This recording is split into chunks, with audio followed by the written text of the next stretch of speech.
She wasn't born into royalty. She didn't come with riches, armies, or power. Just an orphan, raised in exile. A foreign girl living under the rule of the world's most powerful empire. Yet she was chosen, not by chance, not by beauty alone. She was positioned by divine purpose, hidden behind palace walls for such a time as this. But while kings drank from golden cups and nobles plotted in secret, a quiet battle was brewing, one that wouldn't be fought with swords or chariots, but with fasting, faith, and the bravery to speak when silence could mean death. Her name was Esther, and this isn't just the story of a queen. It's the story of how God saved a people through the most unlikely of heroes. African Stories by Ifeanyi God. In the days of King Xerxes, who ruled over 127 provinces from India to Ethiopia, his power stretched across the known world. From his throne in Susa, he reigned with absolute authority. To display his greatness, Xerxes held a lavish feast for 180 days, inviting nobles, princes, and military leaders from across the empire. Gold goblets and royal wine flowed freely. When those 6 months ended, the king opened the palace gates to everyone in Susa, hosting a 7-day banquet in the garden courtyard. Wine was served generously, with no restrictions. Meanwhile, Queen Vashti hosted a separate feast for the women inside the palace. But on the 7th day, when the king was merry with wine, he made a prideful demand: that Queen Vashti be brought before the guests wearing her royal crown so they could admire her beauty. Vashti refused. She would not parade herself before a drunken crowd. The king's pride was wounded. His own queen had publicly defied him. Enraged and humiliated, Xerxes turned to his wise men. One advisor, Memucan, warned that her defiance would spread. He said, "All women will hear of this and dishonor their husbands." They urged the king to remove Vashti and issue a decree throughout the empire that every man should rule his own household. The king agreed. A royal edict was sent to every province in every language, and Queen Vashti was dethroned. But little did they know, God's unseen hand had just begun to move. As time passed, King Xerxes' anger faded, and he began to reflect on Queen Vashti, her beauty, her bold defiance, and the decree that banished her. Though the law could not be undone, her absence lingered. Sensing the king's mood, his advisors proposed a solution.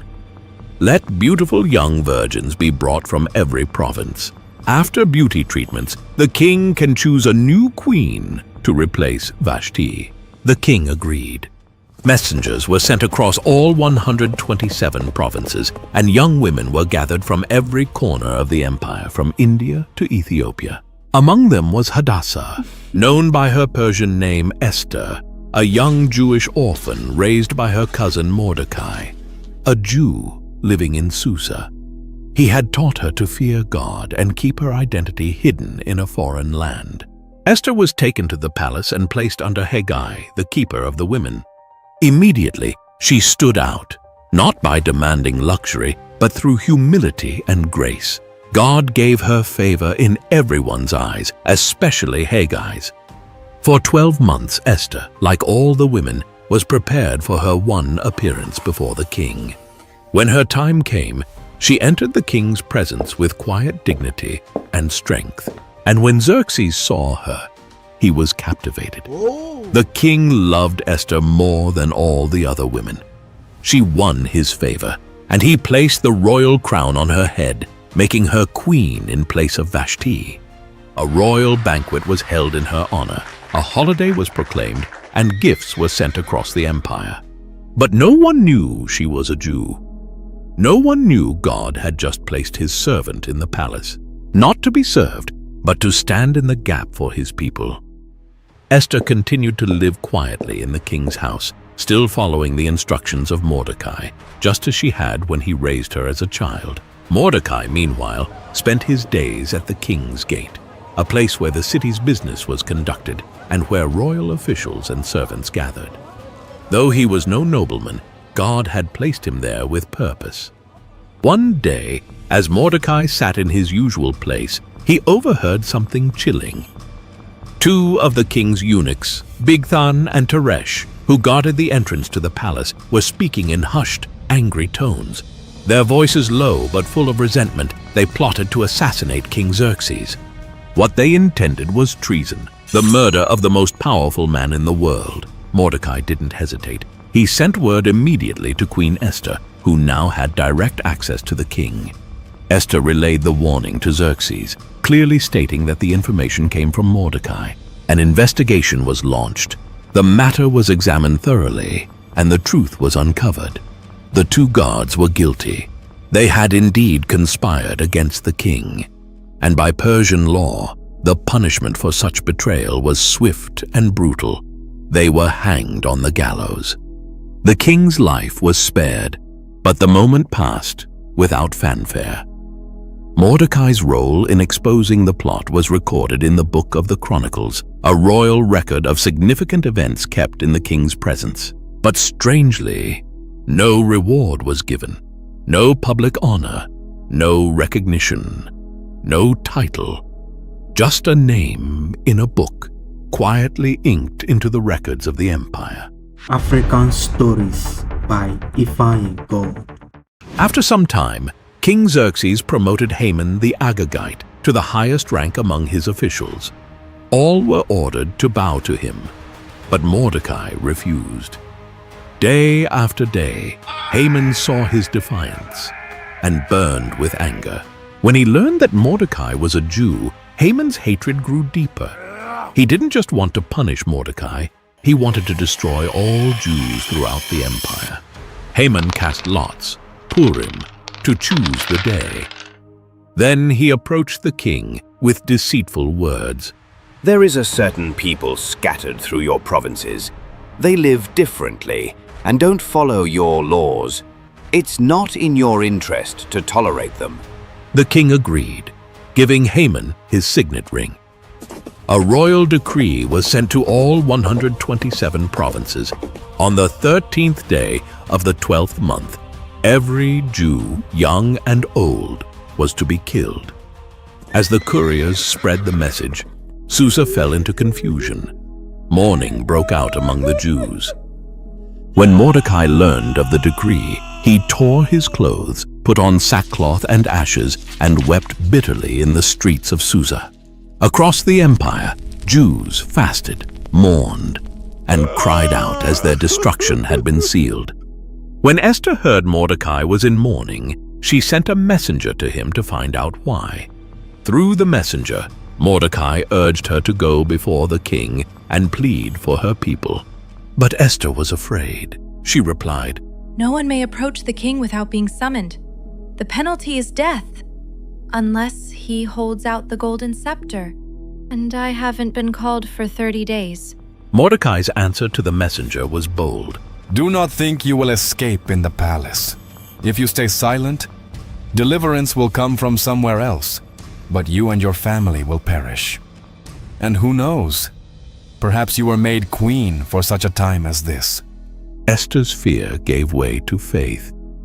She replied, Go, gather all the Jews in Susa, fast for me for 3 days. I will go to the king, even if it costs me my life. If I perish, I perish. On the third day, dressed in her royal robes, Esther courageously entered the inner court of the palace. The king saw her standing there and extended the golden scepter toward her. With relief and hope, Esther touched the tip of the scepter. Then the king asked warmly, "What is your request, Queen Esther? Even up to half the kingdom, it will be granted." Esther replied, If it pleases the king, come to a banquet I have prepared for you and Haman. The king smiled, intrigued by her invitation, and readily agreed. And both he and Haman attended Esther's banquet. Yet, throughout the meal, Esther did not speak of her petition. Instead, She observed the king closely, her eyes searching for the right moment. Before the meal ended, Esther extended another invitation. Please come again tomorrow, and then I will share my true request. The king's interest deepened, and Haman's curiosity grew, both eager and uncertain about what Esther's plea might be. That night, King Xerxes lay awake, restless and troubled. Nothing could soothe his mind, not the royal wine, nor the comforts of his palace. Desperate for distraction, he ordered his servants to bring the book of the Chronicles, the official record of the kingdom's events. As the scribes read, the king's eyes caught a long-forgotten entry: Mordecai's name. The record told how Mordecai had uncovered a plot against the king's life, an act of loyalty that had saved Xerxes from assassination. But despite the gravity of this deed, Mordecai had never been rewarded. Deeply moved, Xerxes asked his advisors, "What honor or recognition has been given to Mordecai for this?" The advisor replied, "Nothing has been done for him." The king sat in thoughtful silence. How could such loyalty go unrewarded? At that very moment, Haman entered the palace, intending to ask the king for permission to hang Mordecai on a gallows he had built. But before he could speak, the king summoned him in. "Haman," the king said, "what should be done for the man the king delights to honor?" Puffed up with arrogance, Haman imagined the king meant him. He responded with a detailed plan. Let the man be clothed in the king's royal robes, which the king himself has worn. Let a royal crown be placed on his head, and let him be led on the king's own horse through the city streets. A noble official should ride before him, proclaiming, "This is what is done for the man the king delights to honor."